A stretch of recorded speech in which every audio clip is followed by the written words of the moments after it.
হুঙ্কার আরো তীব্র হোক, গর্জে উঠুক নারী। রুটির মতো ছিঁড়ে খেয়েছে যারা, তাদের গলায় ধরো তরবারি। লক্ষ্মী ভান্ডার ছুঁড়ে ফেলে হও একবারে লক্ষ্মীবাই। দেখবি সব শকুনি পালাবে উড়ে, অজানা কোন ঠিকানা। লেখক তপন মাইতি। যদিও কবিতাটি ফেসবুক থেকে নেওয়া, কিন্তু বর্তমান যে পরিস্থিতি তার সঙ্গে সম্পূর্ণভাবে রিলেটেড। আপনারা দেখলেন, জানলেন, শুনলেন, কি বিচার করলেন? বিচার তো সিবিআই করছে, আপনারা কি বিচার করলেন? পশ্চিমবঙ্গের যা পরিস্থিতি, প্রথম ছাত্র আন্দোলন, একজন ডাক্তারি চিকিৎসক, তার মৃত্যুকে কেন্দ্র করে, ধর্ষণ এবং মৃত্যুকে কেন্দ্র করে ভীষণ ভীষণ খারাপ ব্যাপার। সেই ছাত্র আন্দোলনকে কেন্দ্র করে আস্তে আস্তে আস্তে আস্তে তীব্রতর হচ্ছে। গতকাল রাত্রে আপনারা দেখতে পেলেন যে মেয়েরা সমস্ত শহর, শুধু পশ্চিমবঙ্গ নয়, পশ্চিমবঙ্গ ছাড়িয়ে দিল্লি, মুম্বাই, পুনা, সমস্ত শহরে তারা রাত দখল করলো। তাদের স্লোগান ছিল, মেয়েরা রাত দখল করলো, নাইট ইজ আওয়ার্স। কেন হয়? কারণ মেয়েরা রাত্রে সেফ নয়। তাহলে এই যে আন্দোলন তীব্র তীব্র চলছে, যেমন বাংলাদেশে প্রথম শুরু হলো ছাত্র আন্দোলন, সেই ছাত্র আন্দোলন থেকে শুরু হয়ে সেটা চলে গেল বিরোধী দলের পক্ষে, সেটা রাজনৈতিক জায়গায় চলে এলো, এবং আমরা দেখতে পেলাম প্রধানমন্ত্রী শেখ হাসিনা তিনি পদত্যাগ করে প্রাণ বাঁচানোর জন্য ভারতবর্ষে চলে এলেন। পশ্চিমবঙ্গের পরিস্থিতি কি একই দিকে চলে যেতে চলেছে? মাননীয় মুখ্যমন্ত্রী মমতা ব্যানার্জি তিনি কি পশ্চিমবঙ্গ ছেড়ে চলে যাবেন? কোথায় যাবেন? নমস্কার, আমি সুদীপ, আপনারা দেখছেন ইজি টক, সহজ কথা সহজ কথা। তো যে বিষয়টা বলছিলাম, যে পশ্চিমবঙ্গের যে আন্দোলন হচ্ছে, বাংলাদেশের যে আন্দোলন হলো, আমরা দেখতে পেলাম সেই একই আন্দোলন কি পশ্চিমবঙ্গের সেম ধাঁচে হতে চলেছে? প্রথমে ছাত্র আন্দোলন, ছাত্র আন্দোলনকে তীব্রতর, এরপর সমস্ত রাজনৈতিক দল তারা একসাথে নেমে পড়ছে। আগে হয়তো খুব কমই দেখা গেছে যেখানে সিপিএম, যেখানে বিজেপি, যেখানে কংগ্রেস একসাথে।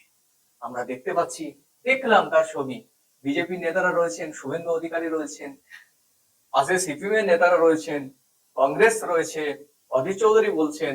তো সুতরাং দেখা যাচ্ছে সমস্ত রাজনৈতিক দল তারা একত্রিত হয়ে মাঠে ময়দানে নেমে গেছে এই যে আন্দোলনটাকে আরো তীব্রতর হওয়ার জন্য। সিবিআই টিম অলরেডি চলে এসেছে, তদন্ত শুরু করে দিয়েছে, ডেকে পাঠিয়েছেন সঞ্জয় রায়কে এবং আরজি করের অধ্যক্ষকে।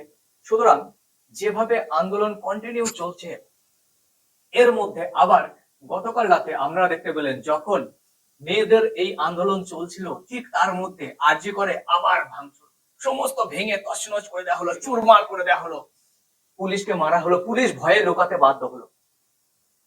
এমনকি হাসপাতালে এমন ভাবে ভাঙচুর করা হলো, জরুরি বিভাগ নষ্ট করে দেওয়া হলো, জরুরি কোনো কিছু কাজকর্ম করা যাচ্ছে না, আইসিসি, সিসিইউ, সমস্ত ক্রিটিক্যাল কেয়ার ইউনিট ভেঙে গুড়িয়ে দেওয়া হয়েছে, এমনকি ওষুধের স্টোর রুম পর্যন্ত ভেঙে গুড়িয়ে দেওয়া হয়েছে, যার ফলে আজ থেকে কোনোভাবেই কোনো ট্রিটমেন্ট করা যাচ্ছে। কেন কেন আবার ভাঙচুর কেন? আমরা তো আগেই দেখেছি যে যেখানে রেপ এবং মার্ডার হয়েছিল সেটাকে ভেঙে দেওয়া হচ্ছে, প্রমাণ লোপাট। আবার আমরা দেখছি যে গতকাল রাতেও ভাঙচুর হলো, আবারও কি কিছু প্রমাণ লোপাটের করা ব্যাপার ছিল, কিছু রেজিস্টার বা কিছু তথ্য, কিছু নথিপত্র সেগুলো নষ্ট করার ব্যাপার ছিল, হয়তো হতে পারে। কিন্তু আন্দোলন যেভাবে তীব্রতর হচ্ছে, তাতে করে আপনারা দেখতে থাকুন, বাংলাদেশে যেভাবে শেখ হাসিনা সরকারের পতন হলো, এখানে একই রকম ভাবে মমতা ব্যানার্জির সরকারের পতন হতে চলেছে। ধীরে ধীরে ধীরে ধীরে তার বীজ বপন হয়ে গেছে, অলরেডি চলছে। তাহলে দিদি কোথায় যাবেন? প্যারিসে, যেখানে তিনি সকালবেলায় হাওয়ায় চটি পরে প্রাতঃ ভ্রমণে বেরিয়েছিলেন, নাকি যাবেন লন্ডনে, সেখানেও তিনি হাওয়ায় চটি পরে একটা সময় ঘুরে বেরিয়েছিলেন? তাহলে কোথায় যাবেন তিনি? আজকে প্রাইম মিনিস্টার নরেন্দ্র মোদী তিনি লালকেল্লা থেকে বললেন, কড়া বার্তা দিলেন যে পশ্চিমবঙ্গে যে ঘটনা ঘটেছে তার যথাযোগ্য শাস্তি হওয়া দরকার অপরাধীদের, এবং মেয়েদের যথাযোগ্য নিরাপদে রাখা দরকার, নিরাপদ দরকার। অভিষেক ব্যানার্জি তিনি আজকে বলছেন যে ডাক্তারদের সুরক্ষা দেওয়া সরকারের কর্তব্য, সরকারের দায়িত্ব।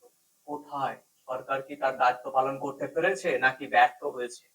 কি হয়েছে, কি ঘটে চলেছে, কি হতে চলেছে, কোথায় যেতে চলেছে, এই স্টুডেন্ট আন্দোলনকে কেন্দ্র করে এই আন্দোলন প্রত্যেকদিন যেভাবে উচ্চ থেকে উচ্চতর হতে চলেছে, আমরা দেখলাম গতকাল রাত 12টার সময় যখন স্বাধীনতা দিবস শুরু হলো 15ই আগস্ট, ঠিক রাত 12টায় সমস্ত শহরে মহিলারা একত্রিত হয়ে জাস্টিস ফর আরজি কর, জাস্টিস ফর আরজি কর, এই তারা স্লোগান তুললো।